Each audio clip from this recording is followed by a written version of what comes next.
I'm Ryan Horst, and I run a company called Blockchain Insight Group. We go by Big Crypto for short. And what we do is we help individuals get into the Web3 space. We teach them what blockchain is, what cryptocurrency is, what are NFTs, all the questions that pretty much 99% of the world has right about now. And then we also explain to them why things like FTX happens. But we also teach them how to avoid things like what just happened with that there. So I'm going to go ahead and just start diving into things now because I found out that I have 40 minutes and not an hour. All right, so this is my Web3 Red Pill Theory presentation. All right, so freedom as we know it is in jeopardy. What do I mean by that? Well, there's a lot going on with the internet that has created this reality to where we're starting to lose some of the freedoms that we've had, such as privacy. How many of you feel like you have a private life on the internet? Nobody. How many of you believe that the internet is going to become even more of a bigger part of our lives over the next 5 years? Is that concerning? The global financial system is broken. The graph behind that is the inflation of the United States dollar. That's where you guys store your value, some of it. Does that look like a scalable system right there? That's a little concerning as well. And we're on the brink of a third world war. Will it happen? We don't know. It could. And the reality is that if it does, it would be the scariest one we've ever seen. Because we didn't have the technology that we have today during the last World War. What could that look like? So why listen to me? I don't like really doing these slides, but I kind of throw it up there anyway because I was told it's a good idea. So we've served over 100 students with our program. I've personally consulted crypto and NFT projects worth millions of dollars in funding. I've shared the stage with some brilliant minds in the world, such as what he was talking about before, like Akon, Tory Lanez, and that was crazy. And then I was also recently featured in Forbes to go over all the crypto stuff that went over recently with FTX and all that drama. So here are some of the events that I've spoken at. Top left corner was a mastermind that I hosted over in Tampa, Florida. A lot of you, well, not a lot of you, but some of you were actually there. Sarah, Sam, Joe, Simon, who's not here. He will be here, though. And really appreciate you guys coming.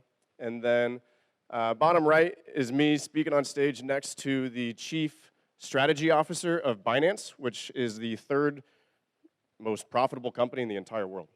Okay, so I want to start this off by really asking you guys what money is. And the answer that I'm looking for isn't necessarily God in this one. But you're right. There could be multiple answers. Stiber. A tool. Energy. Resources. Absolutely. Absolutely. Those are all right. Mitchell, I want to hear yours. Exactly. It is a way for us to transfer value at the end of the day, right? What we use as money can change. In fact, it's changed over time very consistently. We used to use a bartering system, which is why I have the cow there. We used to trade cows. And then we used something called cowrie shells. But what they noticed each time they iterated on what they were using as money was that there was a problem with each iteration of money that they came out with. So with cows, well, you can't really, what are you going to give, like half of a cow if you want to break that up, right? Maybe you barter with something a little bit different. But the reality is that if you're bartering with like items, there's no potential for you to give like stored energy that they can use for something else later, right? And the shells, well, they could just find new shells on the ground, so that wasn't really a scalable system either. And then there were these sticks. I don't know much about the sticks, but I just figured I'd let you guys know we use sticks as money at some point. And then we used gold, and gold was like the perfect solution for this storage of value situation because it's scarce and you can't create it. Right? You can't synthesize gold like you can a lot of the other things out there. Then we created coins, then we created the fiat dollar, and then we created the debit card system so that we could actually transfer money more effectively and more easily. Do you guys all see that if we zoom out from where we're at today, and this can be hard to do because we've been in the way we've been doing the money our whole lives, right? We're not able to really see that we had anything else other than the US dollar or anything like that. So there's going to be a lot of resistance inside of our minds about what's possible with what can be money because that's all we've ever known. But if you zoom out, we haven't always used that, which is very important to keep into consideration when you are looking at potential new technologies. Do you guys think we found the perfect system for value transfer? So we can all agree that we're still in the iteratory process for finding out what the best system of money really is. So, problem number one, the global financial system is broken. Has anybody read this book here? This book was written by Ray Dalio, who's actually the owner of the largest hedge fund in the world, which is Bridgewater Associates. Okay, so this is the typical process for a leading nation coming to power and then losing power. So we have the Dutch here, they raise, they got to the peak, they started having problems, they come down, there was a war where the lines cross over, that's where there's a war that takes place, where the transfer of power also takes place. Then the British took over, and then what happened? They came down, boom, and then the US took over. That was World War II. And now, does anybody feel like the US is still rising? You guys are laughing. We're in Mexico, we're allowed to do that now. Okay, and we're kind of seeing China start to rise up a bit. This is currently where we're at. Those arcs are made up of a lot of other data points, and here's what those are. So the first one, the leading data point, is education. Education precedes everything. Then after education comes innovation and technology. Then after innovation and technology comes competitiveness. So it starts with the education, and then goes to the innovation and technology. And that's how the world superpowers are able to take the control. It all starts with actual education, which is the missing piece in the entire crypto world right now, which is one of the reasons I started this company. So here's the cycle broken down in a more micro perspective. So when a new world order takes place, so that's when the shift in power goes over to the new country, you have a period of peace and prosperity and productivity. Everybody's doing amazing. Everybody's making tons of money. Everybody's happy. There's no problems. And then as that happens, because of the debt cycles that take place in our country, we have a broadening of the wealth gap that takes place. Because some people use debt correctly, some people use debt incorrectly, and that creates a disparity between the upper class and the middle class. And when that wealth gap is created is when these large nations start to have problems. Because who pays the taxes? It's the middle class, for the most part, because the really wealthy individuals just use these tax loopholes and they don't pay. So then when that wealth gap gets created, you run into a situation where these nations can't pay the taxes like they were trying to do so before. And that's a problem because when you become the leading nation, look at the very last one. It's reserve status, so reserve currency status. When your country has the currency that's the reserve currency of the world, people want to purchase your debt to have on their country's balance sheet. And when you do that, that means that the country that is holding the reserve currency status, they have to pay back that debt. And if they're not making the money from the taxes of the people, then it can become hard to pay back that debt that all the other countries in the world are purchasing because you have the reserve currency status. What happens when you're not getting the money in that you were expecting to get and you need to pay all these people back? You run into a situation where you have to either default on that debt or you do what they've just done, inflation, you print more money. And then that causes the downtrend of everything. And then you see the social issues, the rise of the Republicans and the Democrats, the divide gets worse. You got like problems in the country, civil issues, and that's what we've been experiencing to a pretty extreme degree. So before I go into this, the reason I put that up there is because if we continue in this cycle here with the way that our money system is set up, we'll never leave that cycle. We'll be in this forever. The current way that we've built this financial system will always end up in this exact cycle repeating over and over and over and over again, which wars get caused by that. And with the increase in technology that we have, we don't want to be having all these wars all the time. That's kind of scary, to be honest with you. So if the current financial system results in this and then results in wars because of it, it's not a dope position. I don't like that. So problem number 2, freedom as we know it is in jeopardy. The internet has worked in 3 stages so far. Web 1 was when you could really just go on websites and you could like read things. There was no such thing as liking something on Facebook. There was no such thing as blog posts and stuff like that where you could actually put inputs into the internet. It was read only. And then Web 2 came out.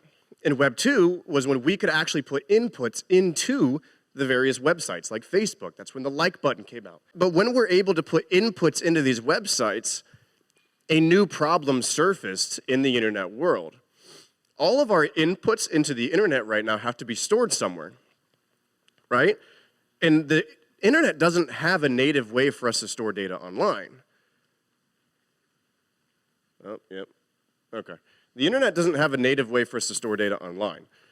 So, and if you guys are familiar, data is like the #1 most valuable resource in the world now. In fact, so valuable that artificial intelligence literally runs off of data. So, and that's like the thing that everybody's worried about. So we probably need to get a control of the online data. And right now, the only way to store data online is through centralized data storage solutions. So this is like a centralized storage solution by Google, or like Facebook, or Amazon, or anything like that. So all the data online is stored with these third-party intermediaries that created data storage solutions for us. Now the problem with that is that they have read, write, delete, edit, access to everything that's on that data storage solution. So they can sell our data. They can monetize our data. They can do whatever they want with our data, and we don't even really know what's going on with it. Now, blockchain allows us to have a decentralized data storage solution, which allows us to actually store data in a way that isn't owned and controlled by any single company or entity, right? It actually makes it so that the data is stored in a ledger system that is held by different nodes all over the world, which is also good from a security standpoint, because if one of the nodes is attacked, the attacker can't get access to all the information.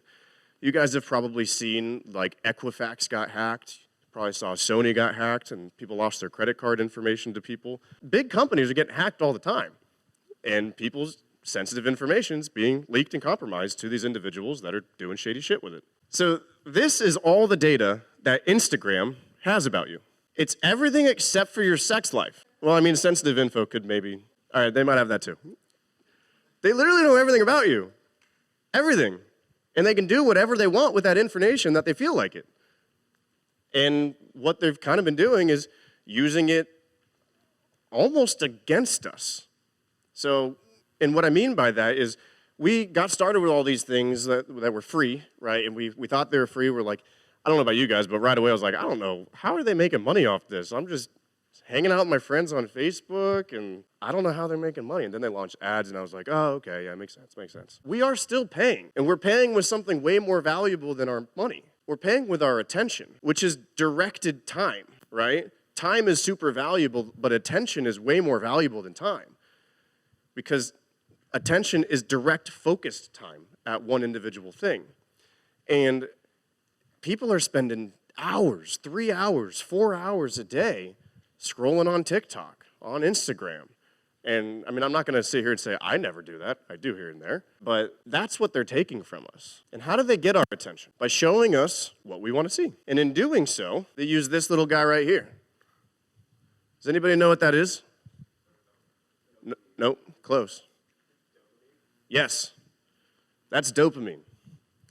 Dopamine is the tool that they use to get our attention. If they can get more dopamine out of us than their competitors, then that's what they will do to get more and more and more attention away from us. What this does is this creates a system to where boredom is now dead. You're bored now after you're done scrolling on Instagram when you've been on it for... When was the last time like you had to wait, so you just...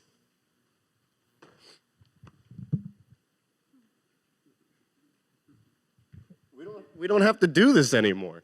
I remember I would go, like, with my mom to like a doctor's appointment, and if I forgot my Game Boy, I would just sit there, like, look at the magazines, pretend I like them, and I was, you know, I'd get bored, I'd put it down, and just like sit there, like. But that time is very valuable because that's time that you're actually able to think. So if these apps are taking away our boredom, then it's taking away from our ability to actually think and have free thoughts, which is kind of what I'm getting at with the whole freedom thing. And if we're not able to think consistently all the time for ourselves and have that alone time, then we don't really question anything. And this is also one reason why I believe meditation is so important, now more than ever. And the key to this is really self-control. Because now we're living in a world where, like, they want to get as much dopamine out of us as possible. They want to keep us in the cycles as much as they can. Like Netflix, for example. When you're done watching a Netflix TV show, it used to have a play next episode button, and it'd last like 15 to 20 seconds before it'd play. Now it's like 3 seconds. They don't even give you time to think about it. You're like, you're watching the next one, motherfucker. There's nothing you can do about this. You're like, shit, the controllers are way over there. What do I got? Ah, shit, I gotta go get it. Like, you're not gonna do that. You're just gonna, I guess I'm just here watching the 45 minutes again.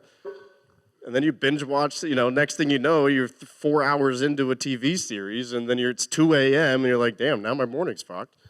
Well, before, you had to wait a whole week to watch the next episode. You didn't have to have self-control, which then also meant that we didn't dump as much dopamine in our systems, which is another problem because if we're constantly dumping dopamine, then it's taking away from the other things in our lives that is also giving us dopamine that's far more productive, like completing tasks, getting things done, doing the dishes.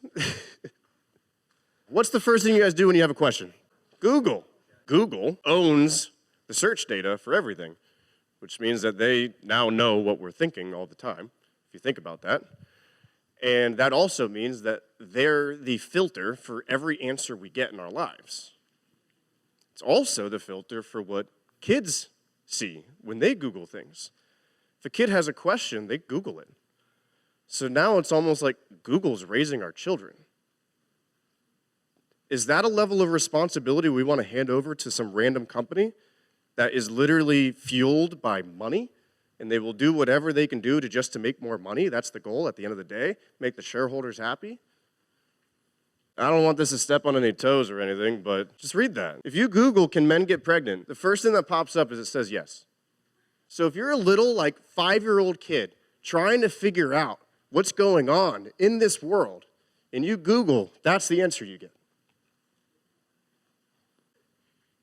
Do you see why I called this the Web3 Red Pill Theory? In Web 2, it's currently impossible to own anything digital. That's not a very seamless transition, but this is a new topic. It's not possible to own anything digital in the Web 2 world, right? Because everything is held inside these centralized databases. If you buy something in the digital world, Web 2, you don't own any of those things. If you're playing Modern Warfare, Call of Duty, and you buy a gun or like a skin for the gun or whatever you can buy on Call of Duty now, you don't own that. They just push a button and then they give you access to it, which means you're just trusting them that they'll never take the access away from you. And then you also don't have the ability to sell that, right? Ultimate test to know if you really own something or not is, can I sell it afterwards? Fortnite, skins in a Fortnite game. Your digitized dollars, you don't really own those. The bank owns those. You can put all your money into the bank, and then if you want to go pull it out, let's say it's a Tuesday afternoon, and you want to go pull 50 grand out of a bank, well, I did give it to him, so I should just be able to go get it back from him. They'll give you maybe 2 grand or something. I don't know, I've never really tried. They won't give you all the money because they're doing something called rehypothecation where they're making money with your money. And Prime Video, you buy a movie on Prime Video, and you don't actually own it. They just give you access to it. If you owned it, you'd be able to sell it. You can't. And if we're moving into a world that's more and more and more digital, we should be able to own the things that are digital. Everything is only becoming more integrated with our physical world, right? We're getting these VR goggles now. We can put them on. We can see these other worlds. We're getting hands that allow us to use hands in the digital world. There's haptic devices now to where we can feel things in this digital world. And here's the average screen time by country. So in the middle there is probably about 6 to 7 hours. And I want you to also think that if you're looking at a screen, you're looking into this digital world, metaverse, if you will. That's what the metaverse is. The metaverse is just the digital world. So that's working, that's everything. Which, I work from my computer, and I, screw around on my phone and everything. So I'm probably on my screen 10 hours a day, because if I'm working, I'm on my computer. So we're spending way more time now in this digital world than ever before, and I don't see that trending down at all. So if we're living almost half of our lives in this digital world, we need to really get a rein on what kind of control we have in this digital world, because we're venturing into a digital world that's completely, fully controlled by these big tech companies. What do you guys think the solution is? Move to the jungle. Get your papaya plants and just... So blockchain technology is the solution because blockchain gives us a way to store data online that's not under the control of one single entity, right? So the way that it works is, I won't dive into the whole thing, but, because I've got, 15 minutes? The way that it kind of works is like, I can run a node on my computer, and then that processing power from my computer goes towards the overall storage system. And then my computer holds a copy of the ledger. Ledger is just like a list of events that have taken place. It could be, a database or something. And then everyone else that's chosen to run a node has the same exact thing, which is far better than a centralized data storage solution because if I decide I don't want to do it anymore, it's not a big deal. But if the centralized database decides that they want to shut down, then nobody can use it anymore, right? So it also limits the risk of failure. It just, everything about it just makes more sense. And the solution to problem number 1, global financial crisis. So we've always been, as long as we've known, we've been in a top-down money agreement, meaning that the government creates the money, we use the money, and we go between each other with that money. But the government doesn't actually get to tell us what we get to use as a currency. If I want to trade this clicker for something, then I can trade it for, your book or something, for Nick's book. I don't know. We can do whatever we want. If you think that something I have has value, then we can trade that for something that you have, right? So the government can't tell us what we can use as money. And now we can use something like Bitcoin or Ethereum, or the other one is Atom, or we can also use US dollars, right? And I put US dollars there for a reason because the cryptocurrency economy is not meant to fully replace the United States dollar. It's meant to work alongside it. Maybe we want to use the US dollar for something, so we do. Maybe we want to use Bitcoin for something, so we do, right? The whole thing is that we have a separation of state and money, just like how we had a separation of church and state, because we're realizing that when the state is in control of the money, we have problems that are repeatable from the cycles that we talked about before. This allows for microeconomies to be built within our overall economy. And if we have microeconomies built within the overall economy, then we can have some stress taken off of the overall main fiat currency economy that we have. And the microeconomies they're built inside of these different decentralized applications. So I'll go into that real quick. So Ethereum is a blockchain that developers can build on top of. And then the applications, just like how you can build on top of iOS, you can build on top of Ethereum. And the applications that are built on top of Ethereum are called dApps, decentralized applications. And the data for those dApps is all stored on the blockchain. So it's not owned by anybody. And these dApps that are decentralized can't use the United States dollar for a system of checks and balances inside of the dApp. The reason for that is because that's a centralized currency. You can't put a centralized currency into a decentralized application because then that nullifies the whole point of the decentralized application. And that's why we have so many cryptocurrencies, because all these decentralized applications have their own, not all of them, but a lot of them have their own cryptocurrency inside of them, which then creates the whole cryptocurrency economy that we have. And this is actually interesting. So for Bitcoin, so the first block of a blockchain is called the Genesis block. And when Satoshi created Bitcoin, he actually inscribed on the first block of the blockchain a little note for everybody. It says, January 2009, Chancellor on brink of second bailout. So that tells you right there that Bitcoin wasn't just created for no reason. Bitcoin was actually created because of the problem of the governments. Not a lot of people know that, but that's literally the reason it was made, was to solve all of this. Solution to problem number 2, DAOs, a decentralized autonomous organization. This is like a new category of business. So like having a decentralized company is basically what this is. And these decentralized businesses, called DAOs, are actually considered legal entities in the state of Wyoming now. You can have a registered DAO in the United States, also indicating that the United States is for the adoption of all this technology. And I personally think that they have to be for this technology because the innovation in technology right here, if the United States stifles crypto adoption, then they're going to lose out on the innovation and technology side of this here. And they're going to forfeit their right to being a superpower because this is the next technology. How's everybody's day going?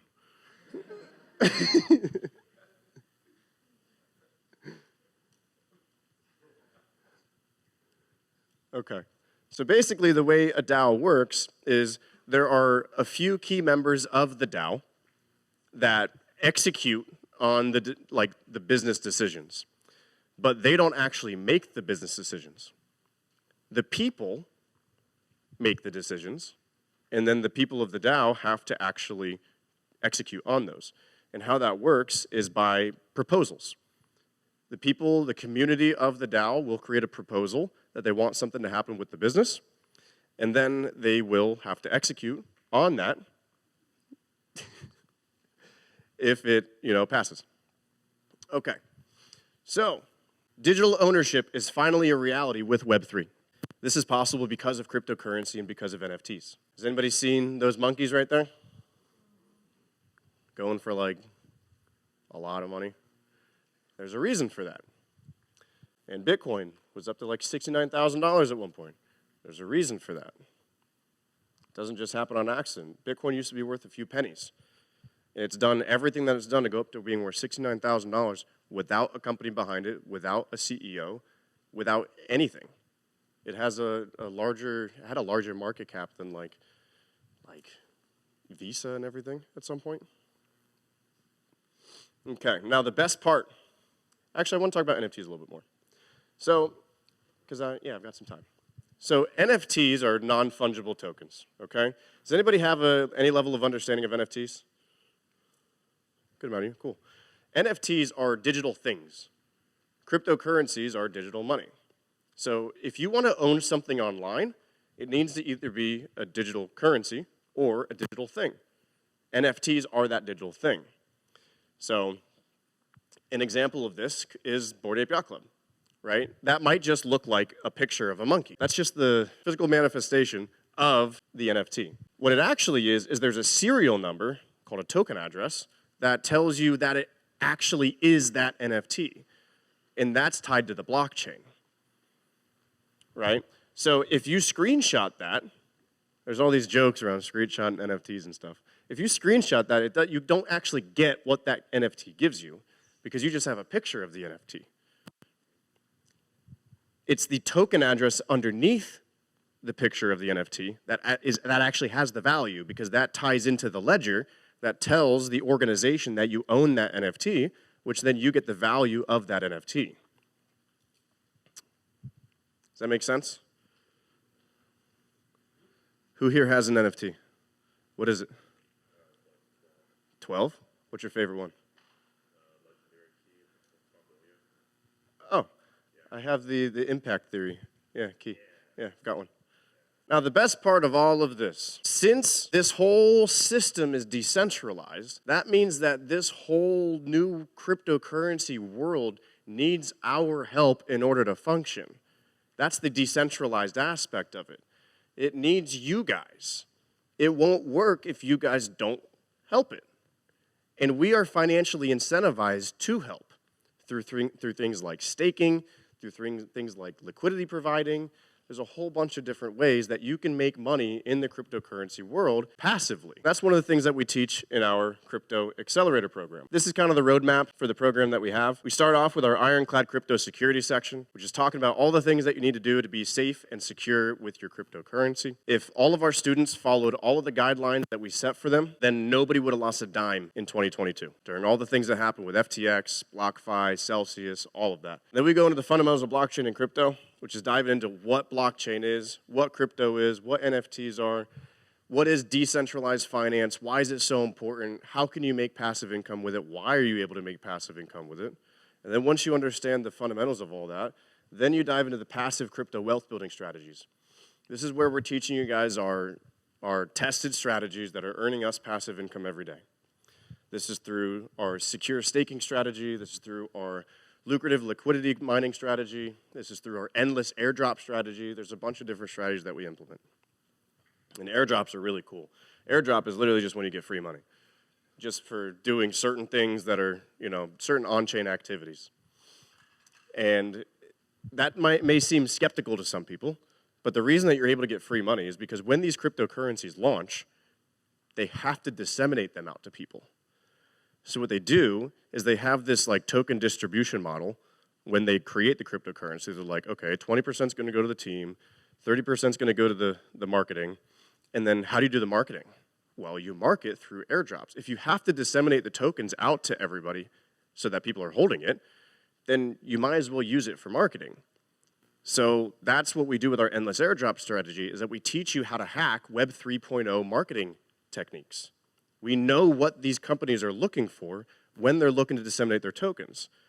So we teach you guys how to actually position yourself so that you're one of those people that has performed one of those on-chain activities. On-chain means like on-blockchain activities. Might seem like some jargon if you haven't dove into it. But so that you guys can actually qualify for this free money, for these airdrops. The largest one that I've received was $3,000. There's some that have been like $15,000. There's a Uniswap one that was crazy. ENS, I think, was like $5,000 to $10,000. It's not like there's a small amount of money. Like, not all of them are like that. Some of the airdrops are like $5, $10, right? So you never really know. But then after we're done with that, then we go over the active crypto wealth building strategies, which is where we are talking about the green and red candlestick charts that you see, where, you guys have seen those candlestick patterns, right? Anybody know what I'm talking about? And what that is that's the collective consciousness of the entire world trying to decide on what the price of that coin should be. If the entire consciousness of the world is deciding, oh, I think it should be a little bit cheaper, then more people will be selling than buying. And then the other way around with buying. And the interesting about these charts is that there's a predictable pattern that takes place with this. And once you learn how to recognize what that pattern is, you then have the ability to start to make some future price predictions. Are you always right? Hell no. But it definitely helps when you know what the patterns are. If you guys want, I'd love to give you guys all my top 5 cryptos to hold for the next bull run. If you guys want to write it down, my Instagram handle is at Ryan, RyanHorst _ Ryan Horst _ Go just shoot me a DM. I don't know, just say, give me your cryptos. I don't know. And I'll make sure to send this over to you guys. So the opportunity for you to get in on the ground floor of world-changing technology is here. Can everybody see now a little bit more of a reason why blockchain is continuing to grow? Can I get a raise of hands? Do you guys see the importance of all this technology now?